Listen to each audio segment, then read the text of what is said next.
An elderly war hero had 37 cents, too few for a loaf of bread.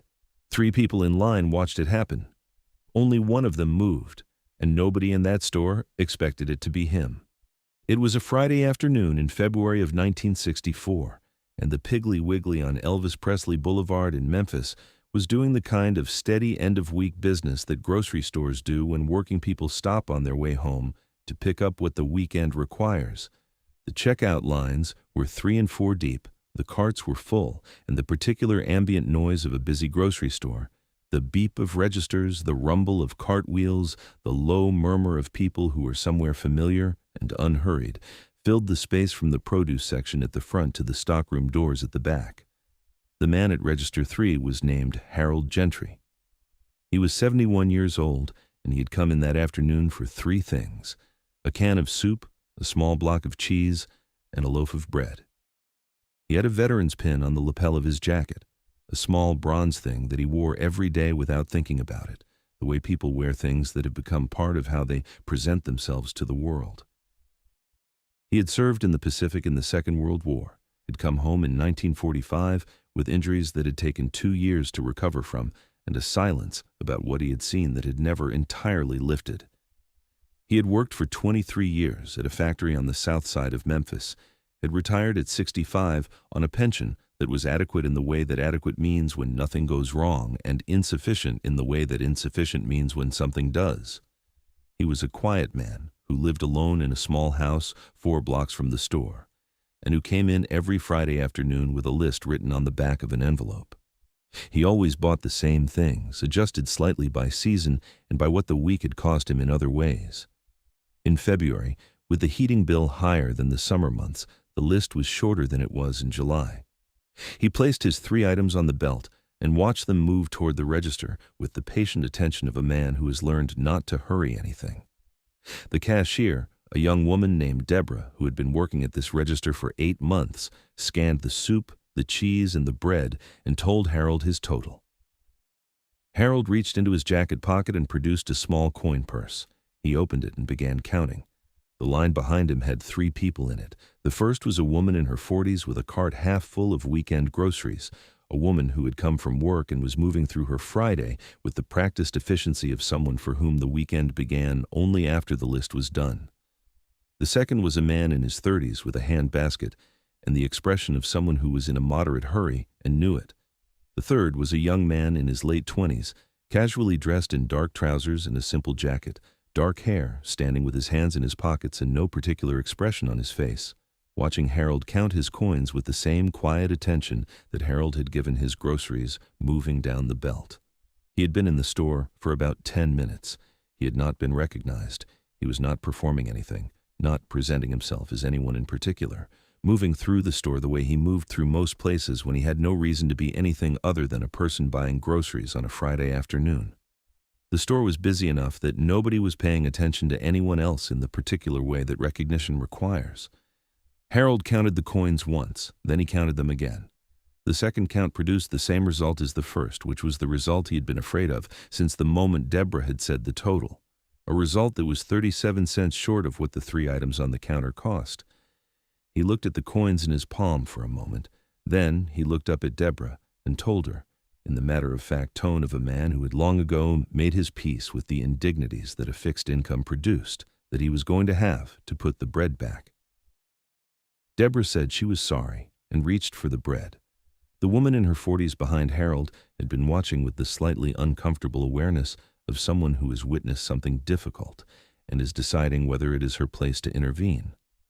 The decision was a real one. She had the money. She was close enough. The situation was clear enough. She had opened her mouth slightly, the beginning of an impulse that had not quite become a decision, the moment between recognizing what needs to be done and committing to doing it, a moment that most people know and that lasts longer than it should. She never had to make the decision. The young man at the back of the line had already moved. He had not pushed past the other 2 customers. He had simply stepped out of the line and walked around them with the unhurried purposefulness of someone who has decided on a course of action and is executing it without drama, without announcement, without any of the small signals that people sometimes deploy when they are doing something generous and want the room to register it. He reached the register before Deborah's hand had closed around the bread, put his own hand gently on the counter beside the loaf, and told Deborah he had it.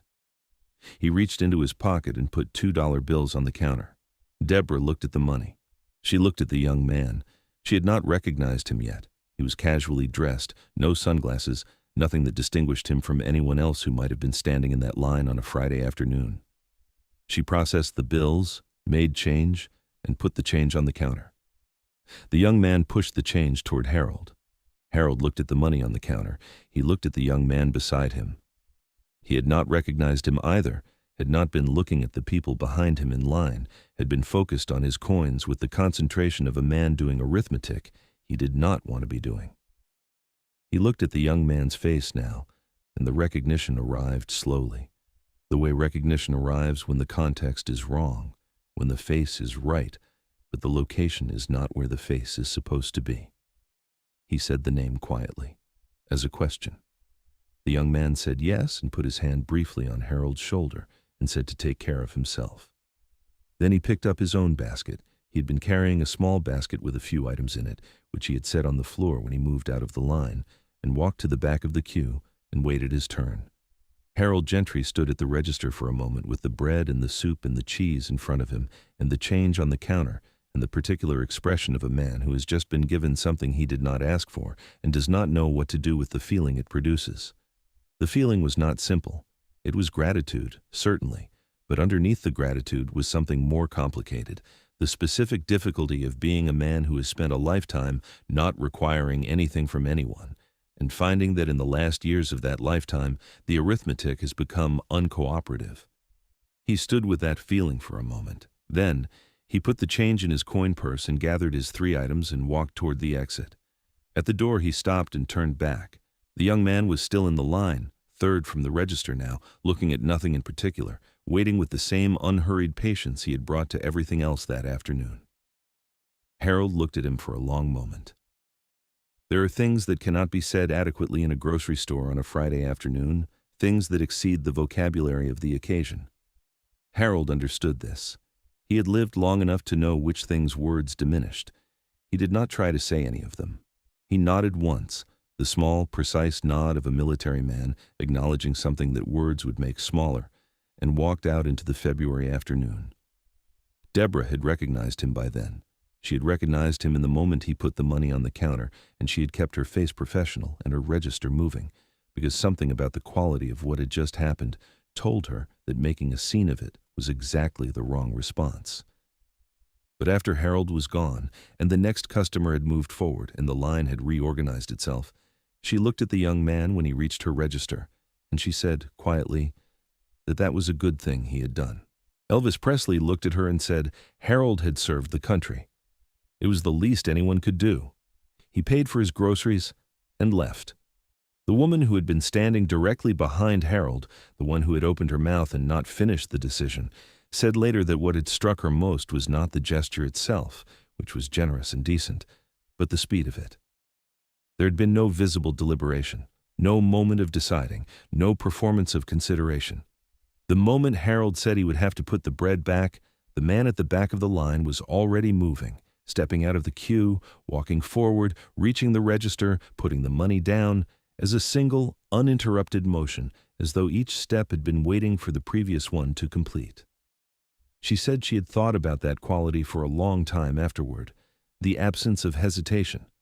The way a person moves when the right thing to do is simply obvious to them, and the only question is the execution. She had been in the same line. She had seen the same thing. She had needed a moment to decide. He had not needed a moment. And the difference between those two things, between needing a moment and not needing one, was not a difference in generosity. It was a difference in what a person had already settled inside themselves about who they were going to be when the moment arrived. She had gone home and thought about that for a long time. She said it had changed something in how she moved through situations that required a decision. Deborah told the story to her mother that evening, and her mother told it to her sister, and by the following week, it had traveled through the particular channels that stories travel through in neighborhoods where people know each other well enough to share what they have witnessed. It reached the local paper, which ran a small item about it that was dignified and brief. It reached Elvis's fan mail in a letter from a woman who said her father had been in that store that afternoon and had watched it happen from the next register over. The letter said her father had come home and told the family what he had seen, and that he had told it the way people tell things that have affected them, carefully, without embellishment, as though the facts were fragile and needed to be handled with some precision to survive the telling. He had sat at the kitchen table and described it from beginning to end. The coins, the counting, the bread being reached for, the young man at the back of the line stepping out of the queue, the money on the counter, the nod at the door. He had said, "I watched a young man in a grocery line pay for a stranger's bread today, and the stranger was a veteran, and the young man didn't make anything of it, and the veteran didn't make anything of it, and that's how it should be done." The family had sat with that for a moment. Then her mother had asked who the young man was. Her father had told them. And the table had been quiet in a particular way for a moment. Not the quiet of surprise because the story had already been surprising, but the quiet of something settling into its proper place, of a thing making sense that had already made sense before the explanation arrived. Elvis read the letter twice. He folded it and put it in the drawer of his desk at Graceland, which was where he kept the letters that had said something he wanted to remember. Harold Gentry lived alone in his small house 4 blocks from the store for another 11 years. He continued to come in every Friday afternoon with a list written on the back of an envelope. He continued to wear the veteran's pin on his lapel, the same small bronze pin he had worn every day for 19 years, through summers and winters and the gradual narrowing of what a fixed income could cover. Deborah, who stayed at the same register for 4 more years before moving to a different part of the store, recognized him every Friday and always said hello. She never mentioned what had happened at her register that February afternoon. It would have embarrassed him, and she understood that, and the understanding was itself a form of respect. He did not, as far as anyone knew, tell many people about what had happened at Register 3 on that February afternoon. It was not the kind of story he would have found it natural to tell about himself, because the center of the story as he understood it was not himself. He had come in for 3 things. He had left with 3 things. That was, as far as he was concerned, the whole of what had happened. The rest of it, the 37 cents, the hand on the counter, the money pushed across the register, the nod at the door, those were details that existed in the memories of the people who had been present, and in a letter in a drawer at Graceland, and in the particular way that small acts of genuine decency exist, quietly, without monument, available only to the people who happen to be standing in the right place at the right time to see them, which is, of course, the only way they mean anything at all.